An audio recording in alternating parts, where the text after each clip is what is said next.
Oh, hello. I'm glad you could join me again. Nice out, isn't it? And when I've said that, I'm not really telling you the truth this week. It's more like nice down, isn't it? We're going to talk about a commodity that was as precious as gold at one time, and it was won in the same way that gold was. As far as us here in South Yorkshire are concerned, it was one of the two major industries at one time. One is still going in a certain way. This, I'm afraid, isn't. Have I given you a clue where we might be? Take a look for yourself.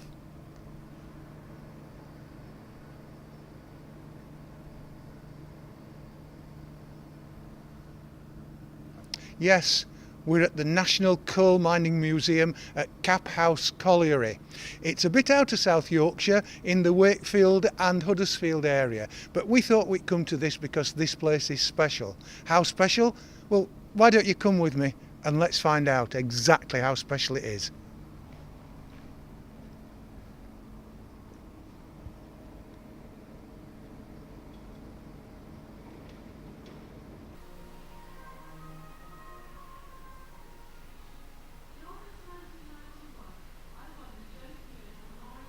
You know, there's more to a mining museum than just the pit head, the winding gear, the ponies, the railway, the scenery for that matter.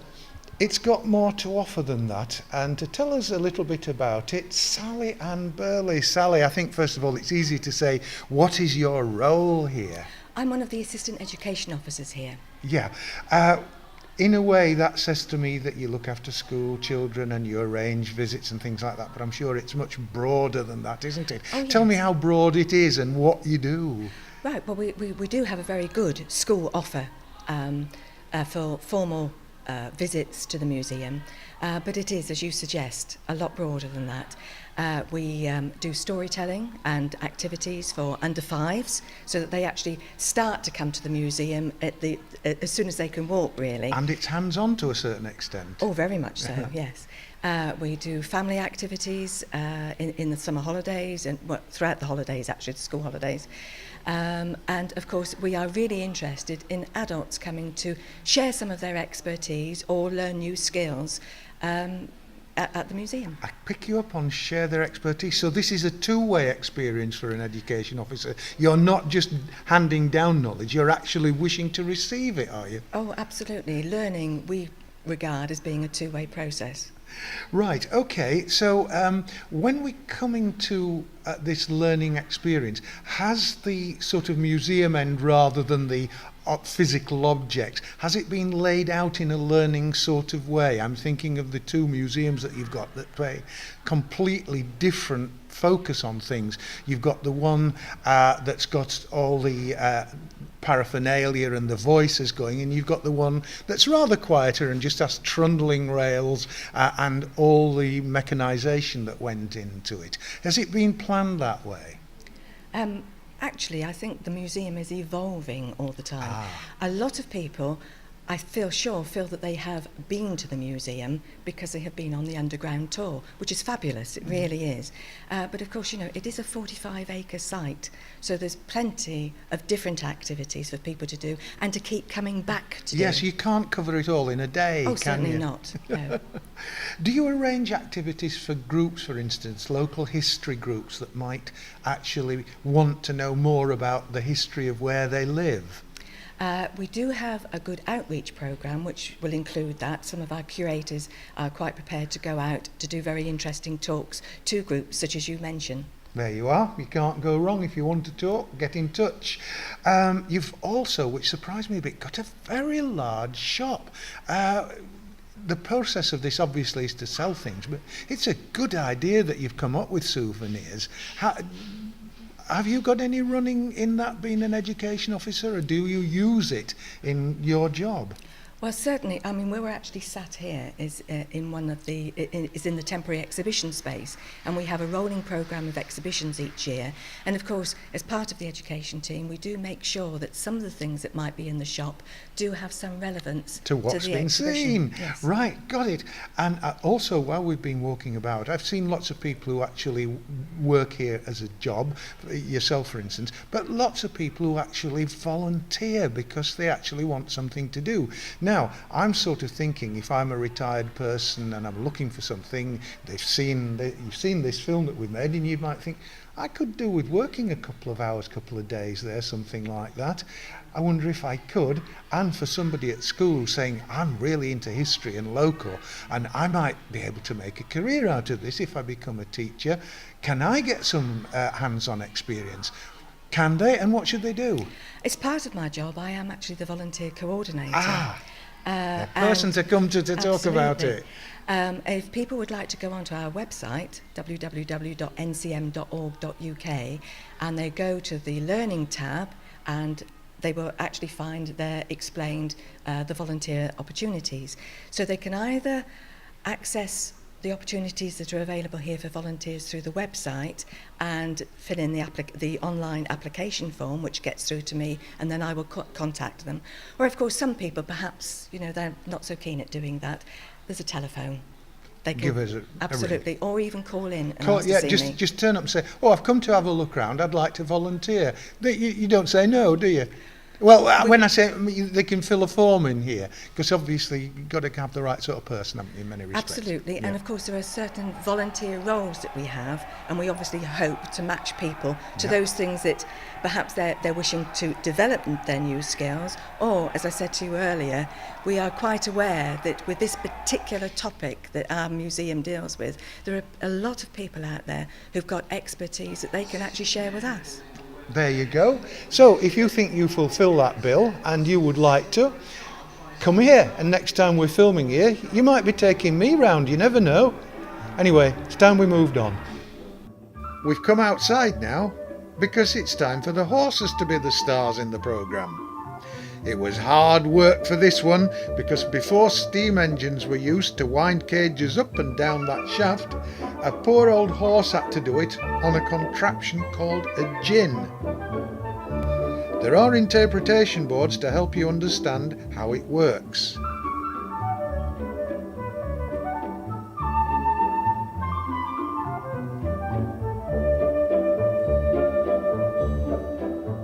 But this is a modern reconstruction of one, including a reconstructed horse. Oh, but there are real ones. I wonder if you'll find them funny.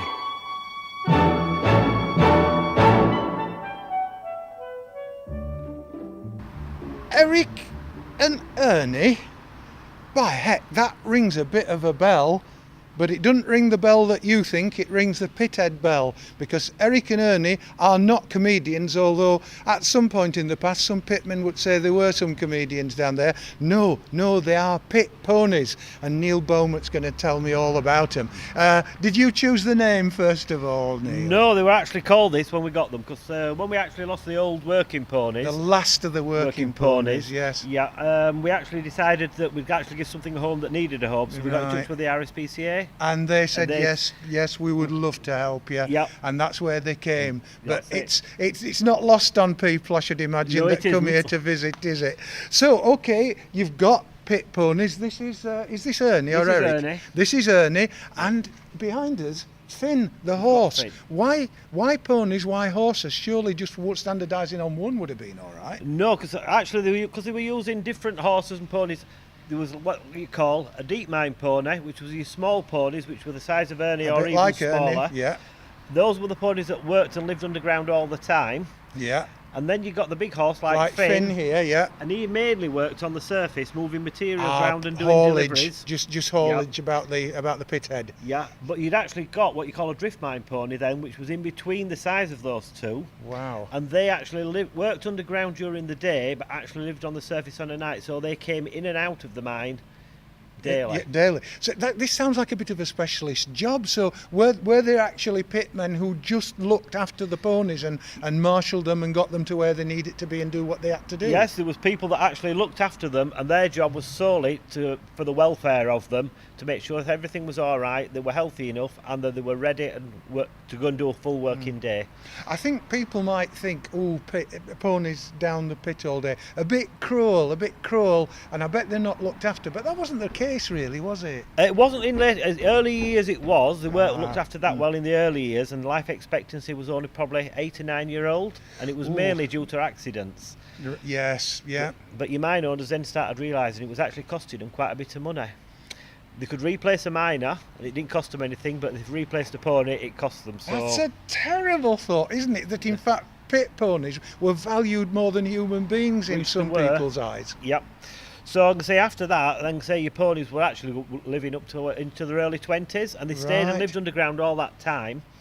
I'm going to say, and it was just a case of, I'm going to say, the more they looked after them, the healthier they were, the longer they could keep them a working life for them. Absolutely. Now, on top of that, I'd always thought, you see, horses, ponies down a pit, that's ancient history. But actually, it's not, is it? I mean, I was just flabbergasted when we were talking earlier as to how late ponies had actually been in pits. Yep, I'm going to say your last deep mine ponies actually finished working in 1994. We got two from Ellington Colliery up in Northumberland, and that's where they came from. So we're only speaking about 20 years ago that the last pit pony came out. But actually there was some went on to 1997, wasn't there? 1999 it actually was. Oh, yes, so that's, we're talking less than 15 years ago here. And those were actually drift mine ponies, and one was from North Wales and one was from South Wales. Yeah. And they were from smaller private mines. Did they neigh with a Welsh accent? They certainly did. Say they took a bit of. They didn't quite understand us when they first came here. Say obviously they were spoken to in Welsh. Yes, yeah. So, what sort of temperament have they got? Are they okay for the little ones to come and have a look at while they're here they're at absolutely Cap House? great. Yeah, I'm going to say what we ask them. If anybody actually wants to stroke them, if they will ask them, because we do have bars up, and it's not to keep them away. It's basically to stop people feeding them. Yeah, that's the thing. That's the only thing. They'd be killed with kindness, wouldn't they? Yeah, they would. So, what's your job here?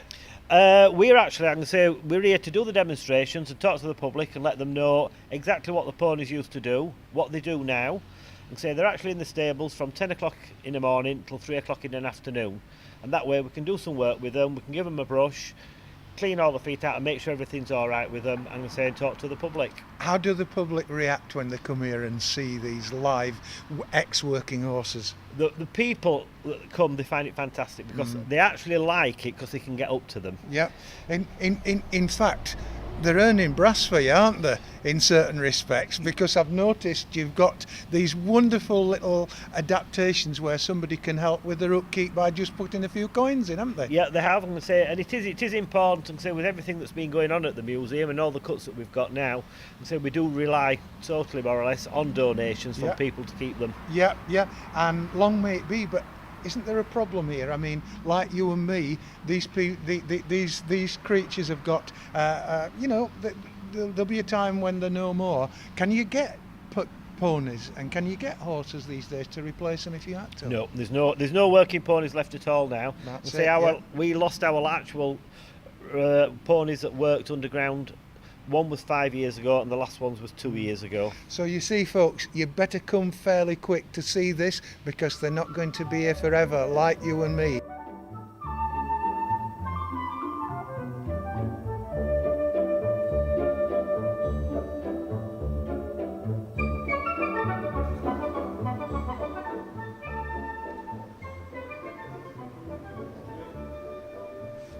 Look at that. That's a bit different, isn't it? Yes, we're in the business end now. This is the lamp room. And if you come here, don't be a bit surprised what you're going to be asked. Stephen's going to give you a taster for it so that you know what to expect when you come here. Stephen, there are rules and regulations and they start here, don't they? Yeah, from the lamp room all the way underground and to the surface, we're governed by Mines and Quarries Act and its regulations, even though we ceased production almost 30 years ago. It isn't the point, that is it? You're still underground, you're still covered by the rules. Yeah, and there's certain dangers and there's certain items, ordinary everyday items, that aren't allowed underground. For example, you can't take cigarettes and matches and lighters and and cigars. Seems a bit obvious. That is obvious. Yeah, but there are also, less obvious things, aren't there? well, yeah, you've got little batteries in lots of things for modern life, like watches and mobile phones and cameras and car keys, calculators, MP3 players. All these things, because they haven't been tested, there's just a tiny chance that they could be dangerous. So, to cover all eventualities, all such items have to be handed in at the lamp room. They're kept safe in a drawer. Each group has its own drawer, its own equipment. As you give your contraband, as we call it, to the lamp Nice man, word. it sounds like Lovely word, sounds like isn't it? something pirates might have. But you leave your contraband, and we get a helmet and a cap lamp. Notice. Yeah. We tend to hold the lamp in his hands and shine the light where we're Yeah. walking. But we get a lamp, which is a tested, approved lamp, and we get a helmet. We keep that all the way underground and back to the surface. When we all eventually come out, about a good hour later, we hand in our lamps and helmets, and in exchange, we give these contraband items back to the So, people. in other words, what you give in here, you get out at the end of your tour. Hopefully, yeah. Unless you end up chasing them on eBay. Well, there we are. Yes. No, we keep everything. We have a very good record. We don't lose anything. So we've given all our things in. Let's go down and see what happens as we descend.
Bit spooky here, isn't it?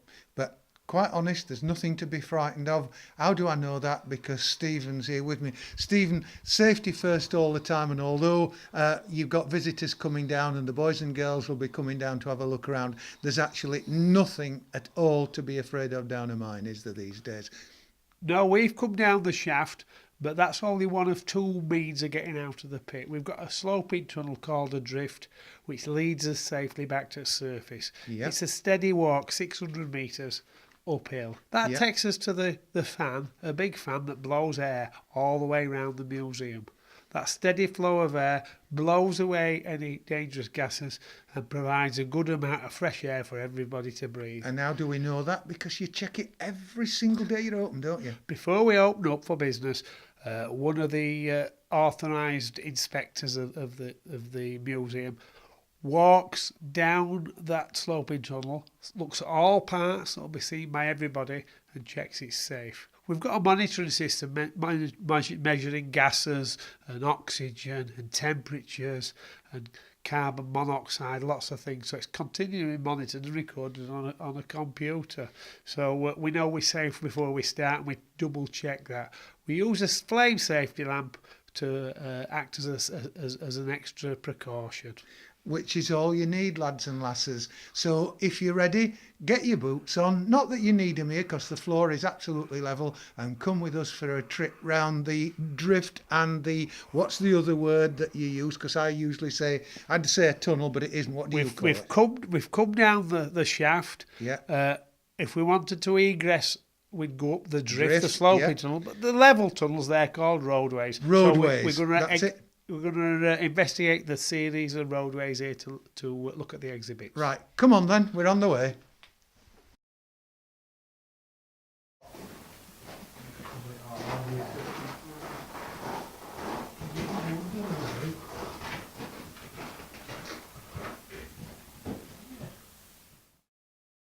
Now, for a start, you can see how claustrophobic it can get. Imagine working hours and hours a day in an office this size, because, Andy, somebody had to, didn't they?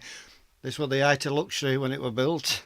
Yes, I can believe that after being And here. only higher management were allowed in here. Normal workers would never go in here. It'd be much too spacious for them, Yeah, wouldn't it, in a much way? too luxurious, yeah. Right, So we had a desk, coat hanger and a phone. yep, And that's all they had. No computers, kettles, you name it. nothing. Nothing. Not even a separate toilet here like the No, winding men no, do. not So, that way. what used to happen here, and why did you have to have an office underground? Well, through that hole there. That's where you are, by the way.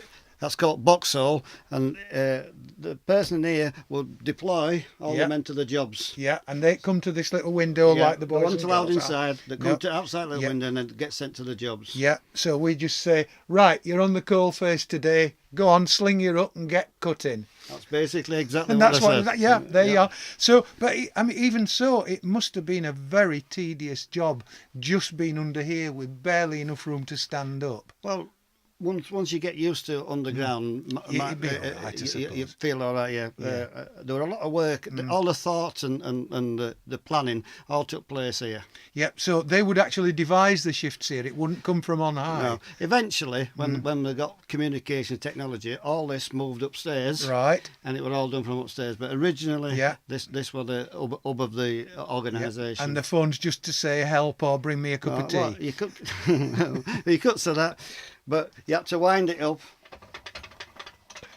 Lift. and Yeah. then use it. So that was only communication we had. There from was them. with, yeah, right. Okay, well, you've got your ticket. You've been told what to do. Let's go where you'll do it, eh? Here we have a scene showing a family group working perhaps in the 1820s or 1830s. The man at the back is called a hewer. He's chopping the coal from the coal seam that we can see in the distance. He puts the coal in a sledge or corf, and the woman, the lady, drags out the coal. She's called a hurrier, indicating she's working at great speed. The airflow is controlled by a series of trapdoors, and a child, perhaps as young as 5, controls the trapdoor. So we've got a trapper, a hewer and a hurrier, a family group working in the 1820s and 1830s. This is a time before there's any legislation whatsoever about coal mining. The man works by candlelight, all others are in absolute darkness. Well, the lads have gone off now and just left me to sign off. We've only scratched the surface of this particular museum at Cap House Colliery. If you come, you'll have to give yourself a lot of time. It's wonderful. There's so much history here, and so much of South Yorkshire is just embedded in this place. But to help you, we will be back next week. Lads, when I said you could go, I didn't mean I was staying here myself. Oh, crikey. Well, all I can say is I hope you're there. I'll see you next week. Let's hope I survive.